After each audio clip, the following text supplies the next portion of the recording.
Bad news for Bill Gates this week. Many mainstream news outlets are suddenly reporting that Melinda Gates started her divorce at the same time that Bill's meetings with Jeffrey Epstein were widely exposed.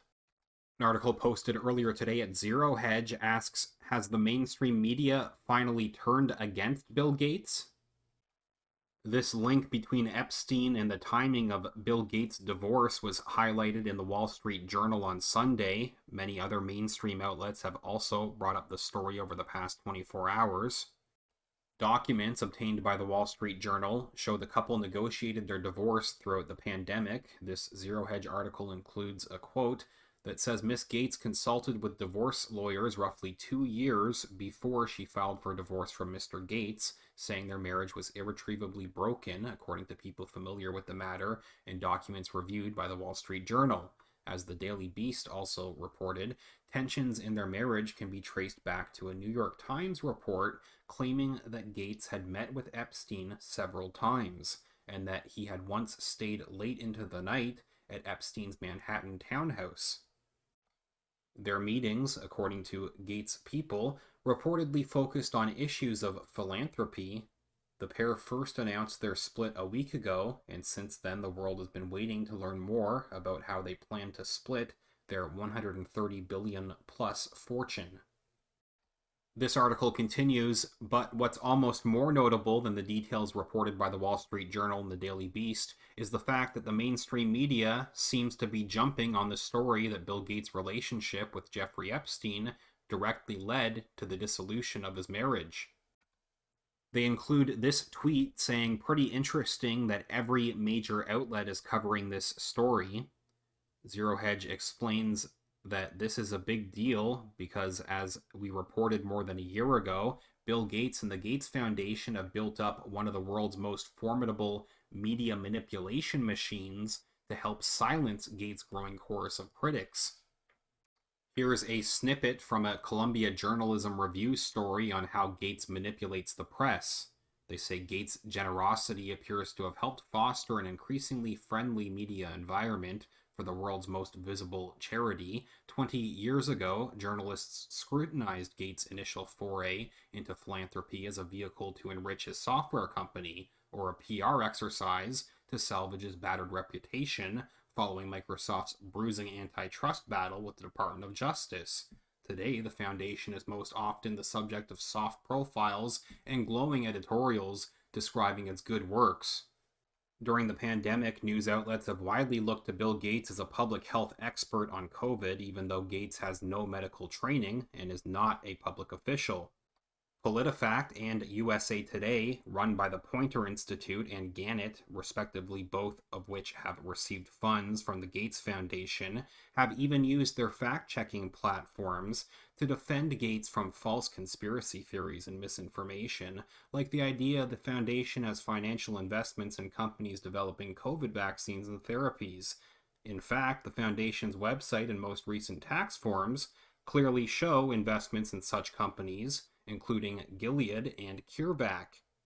In the same way that the news media has given Gates an outsized voice in the pandemic, the foundation has long used its charitable giving to shape the public discourse on everything from global health to education to agriculture, a level of influence that has landed Bill Gates on Forbes' list of most powerful people in the world.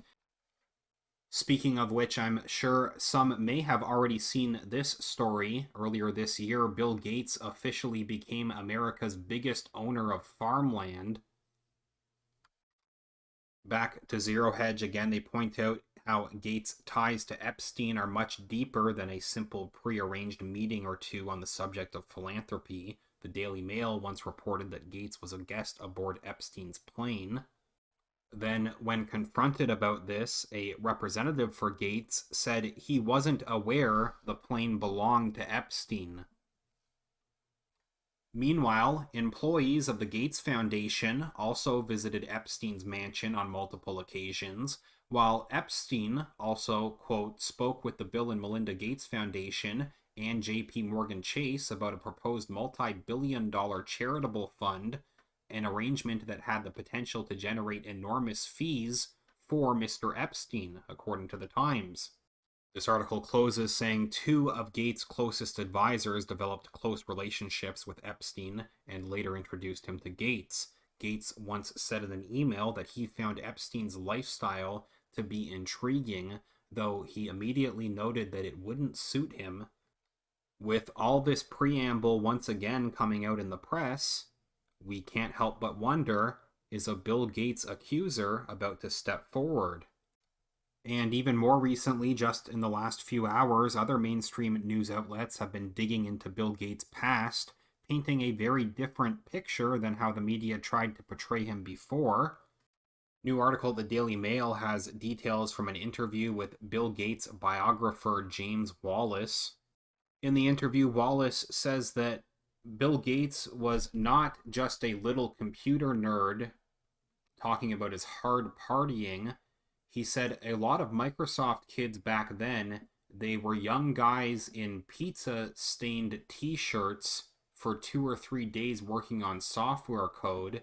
Then they would have pretty wild parties where they would go out and get strippers in Seattle and bring them over to Bill's home. Wallace detailed Gates' alleged naked parties in his 1997 book. At the time, Wallace claimed Gates would throw, quote, wild bachelor parties and visit one of Seattle's all-nude nightclubs and hire dancers to come to his home and swim naked with his friends in his indoor pool. They add here that the Seattle-based Bill and Melinda Gates Foundation is the most influential private foundation in the world, with an endowment worth nearly $50 billion that is focused on global health and development and U.S. education issues since incorporating in 2000. While both are global figures, Melinda has increasingly built her profile as a champion of women and girls. Last year, Gates said that he was stepping down from Microsoft's board to focus on philanthropy. Please leave a comment and tell me what you think about this latest update. If you could give this video a thumbs up, remember to click the like button, that's greatly appreciated, and make sure that you're subscribed to the channel. As usual, thank you very much everyone who has been sharing these videos and sharing the channel with others to help get the info out there. And thank you so much everyone who has supported the channel with your donations over at Patreon or PayPal. Even just a few dollars makes a huge difference and helps me keep talking about these important issues. You can find either link down in the video description where you can support this channel directly, patreon.com/realityreader or paypal.me/realityreader.